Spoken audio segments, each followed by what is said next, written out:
this session, we will be learning about VSTACK in Excel. Let's get started with a practical mode. Now, we are on our Excel sheet. Here, you can see the employee names and employee IDs of different employees from different zones.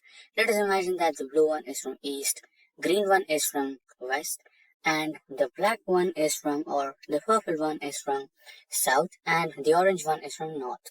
So, this data is a little small, but what if we had a data with hundreds or thousands of rows, including all the employee names, employee IDs, or another relevant data type like sales of an employee and his employee ID.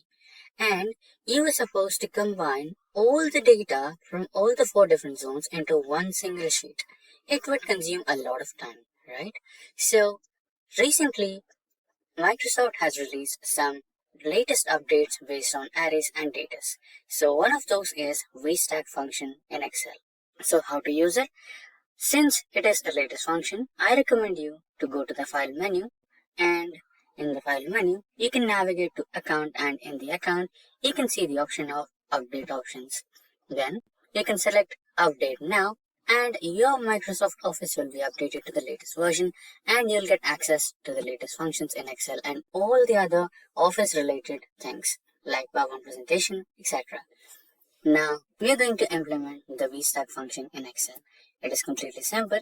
All you need to do is equals to stack and then select the data.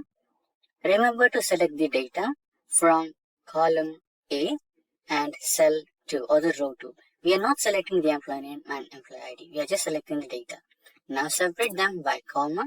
Then again, this one here, this set, and again, this one. And again, lastly, this particular last set. Now close the bracket and press enter. And there you go. You have all the employee names and their respective employee IDs all together in one data set. So this is how you use VSTACK function in Excel.